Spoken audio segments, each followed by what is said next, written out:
ناظرین کی خدمت میں سلام و آداب۔ آپ دیکھ رہے ہیں وائس آف لداخ۔ آج جمعہ ہے اکتوبر کی 10 اور ربیع الثانی کے 17 تاریخ۔ آج کی تازہ ترین خبروں کو لے کر میں سید ہاشم رضوی حاضر۔ ناظرین سے گزارش ہے کہ تازہ ترین خبروں اور حالات و واقعات سے باخبر رہنے کے لیے ہمارے چینل کو سبسکرائب کریں اور خبریں آخر تک ضرور دیکھیں۔ آپ دیکھ رہے ہیں آپ کا پسندیدہ news channel voice of Ladakh.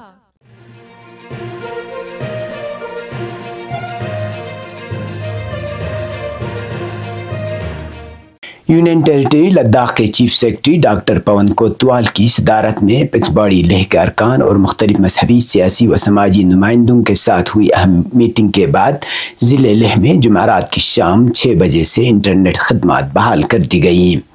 تاہم انٹرنیٹ بحالی کے فوراً بعد ضلع انتظامیہ نے سوشل میڈیا پر غلط بے بنیاد اور اشتعال انگیز معلومات کے پھیلاؤ کو روکنے کے لیے سخت اقدامات کا اعلان کیا ہے۔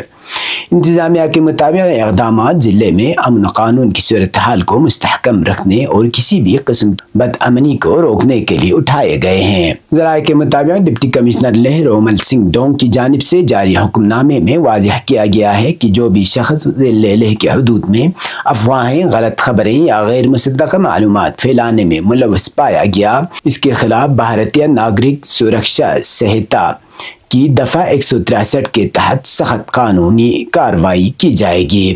حکم نامے میں سوشل میڈیا پلیٹ فارمز بالخصوص واٹس ایپ گروپس کے ایڈمنز کو ہدایت دی گئی ہے کہ وہ اپنے گروپس میں شیئر ہونے والے پیغامات اور معلومات پر قریبی نگرانی رکھیں۔ اگر کوئی رکن غلط یا اشتعال انگیز مواد شیئر کرتا پایا جائے تو اسے فوراً گروپ سے خارج کیا جائے۔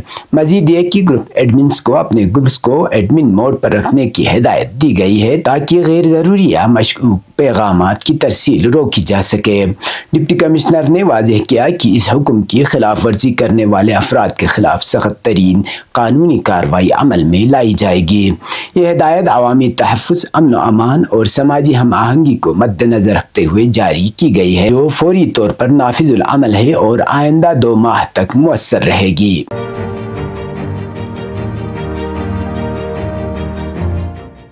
کرگل پولیس نے جمعرات کی شام ایک اہم پریس کانفرنس کے دوران گزشتہ مہینوں میں حل کیے گئے متعدد جرائم کے کیسز کی تفصیلات پیش کیں۔ ان میں منشیات اسمگلنگ، منظم چوری، تانبے کی تاروں کی چوری اور ATM فراڈ جیسے اہم کیسز شامل ہیں۔ پولیس کے مطابق ایک بڑی کارروائی میں 2 منشیات اسمگلرز سلیم جعفر اور علی خان کو گرفتار کیا گیا۔ دونوں کے قبضے سے 7.87 گرام منشیات برآمد کی گئی۔ تفتیش کے دوران انکشاف ہوا کہ یہ دونوں جموں کے ایک جسپریت سنگھ عرف سردار سے منشیات خریدتے تھے، جو اس نیٹ ورک کا مرکزی کردار ہے۔ جسپریت سنگھ کے خلاف جموں میں قتل اور بطہ خوری سمیت 5 مقدمات پہلے سے درج ہیں۔ پولیس نے اسے جموں میں گرفتار کر کے کرگل منتقل کیا ہے۔ اسی طرح پولیس نے زنسکار کے مختلف گومپوں میں ہوئے اہم نوادرات کی چوری سے متعلق کیس میں 4 ملزمان کو گرفتار کیا، جن میں 2 کٹھوا، 1 ڈوڈا اور 1 سوپور سے تعلق رکھتا ہے۔ یہ گروہ مختلف زیورات چرا کر سوپور کے ایک سنار کو فروغ کرتا تھا۔ کرگل پولیس نے تانبے کے تاروں کی چوری میں ملوث 3 افراد کو بھی گرفتار کیا۔ ملزمان فوجی اور سرکاری کیبلز کاٹ کر تانبا جموں کے ایک خریدار کو فروغ کرتے تھے۔ بینک اور ATM فراڈ کے 2 الگ الگ کیسز میں سید بدری اور سعید اختر حسین کو گرفتار کیا گیا۔ پولیس کے مطابق ایک ملزم بینک میں موجود سادہ لو افراد کے پیسے چرا لیتا تھا، جبکہ دوسرا ATM کارڈ بدل کر رقم نکالتا تھا۔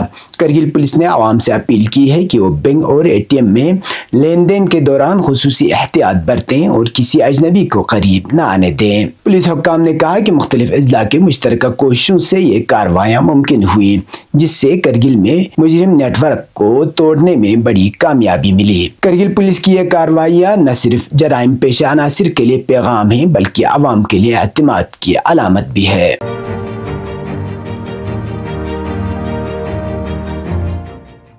یونین ٹیریٹری لداخ میں امن و استحکام کی مکمل بحالی کے ساتھ معمولات زندگی بحال ہو گئے ہیں۔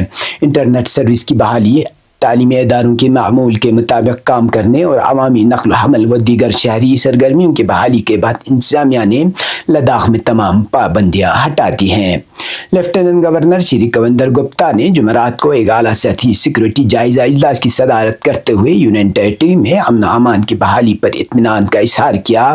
انہوں نے سول و پولیس انتظامیہ، سیکورٹی فورسز اور عوام کے باہمی تعاون کو سراہتے ہوئے کہا کہ لداخ کے عوام نے حالیہ چیلنجز کے دوران صبر، برداشت اور اتحاد کی اعلیٰ مثال قائم کی ہے۔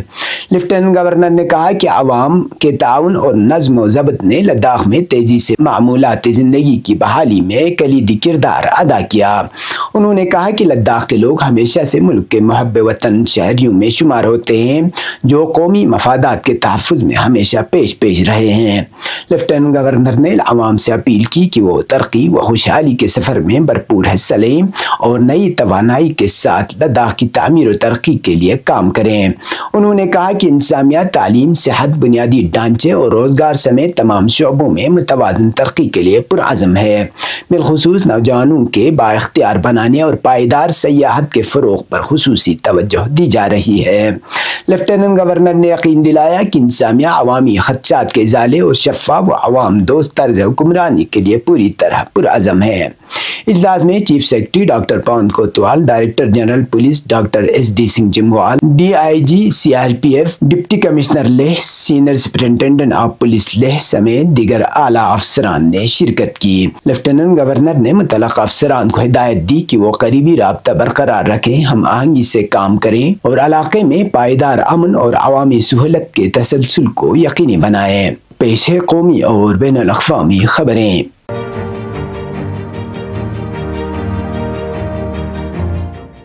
ہندوستانی سائنسدانوں نے انکشاف کیا ہے کہ ملک کی سرزمین تک پہنچنے والی سورج کی شعاعوں میں کمی ہو رہی ہے، لہٰذا دھوپ کے اوقات مسلسل کم ہو رہے ہیں۔ ہندوستانی ذرائع ابلاغ کی رپورٹ کے مطابق بنارس ہندو یونیورسٹی، پونے کے Indian institute of tropical meteorology اور انڈیا میٹرولوجیکل ڈپارٹمنٹ کے سائنسدانوں کی مشترکہ تحقیق سے انکشاف ہوا ہے کہ ہندوستان میں دھوپ کے اوقات میں مسلسل کمی واقع ہو رہی ہے اور اس رجحان میں گزشتہ 30 سالوں میں نمایاں اضافہ ہوا ہے۔ ہندوستانی سائنسدانوں کی مشترکہ تحقیق کے مطابق سن 1988 سے 2018 کے درمیان ملک میں دھوپ کے مجموعی اوقات میں نمایاں کمی پائی گئی ہے۔ تحقیق کے مطابق ملک کے 20 مقامات اور 9 مختلف خطوں سے حاصل کردہ شمسی مشاہدات کے تجزیے سے واضح ہوا ہے کہ ہندوستان میں سالانہ دھوپ کے اوقات میں مجموعی کمی واقع ہو رہی ہے۔ تحقیق میں بتایا گیا ہے کہ شمال مشرقی خطے کے علاوہ تقریباً پورے بر صغیر میں دھوپ کی گھنٹوں میں مسلسل کمی دیکھی گئی۔ سائنسدانوں کے مطابق اس کمی کے بنیادی وجوہات فضا میں ایرسول ذرات اور بادلوں کے پھیلاؤ میں اضافے ہیں، جس کی بنا پر سورج کی شعاعیں زمین تک پہنچنے میں رکاوٹ پیدا ہو رہی ہے۔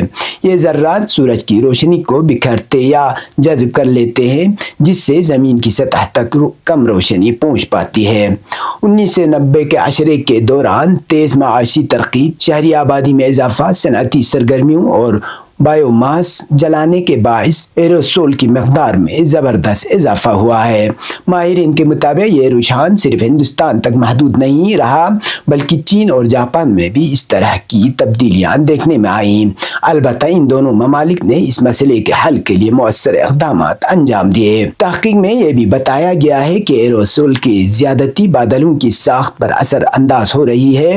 سائنسدانوں کے مطابق جب فضا میں ایروسول کی مقدار بڑھ جاتی ہے تو بادلوں کی چھوٹی بوندیں زیادہ بنتی ہیں، جس سے بادل دیر تک برقرار رہتے ہیں اور سورج کی شعاعوں کو زمین تک پہنچنے سے روکتے ہیں۔ یہ عمل شمسی تابکاری اور روزانہ دھوپ کے اوقات میں کمی کا سبب بنتا ہے۔ ماہرین کا کہنا ہے کہ اگر یہی رجحان جاری رہا تو مستقبل میں یہ صورتحال زراعت، شمسی توانائی اور موسمیات پر منفی اثر ڈال سکتی ہے۔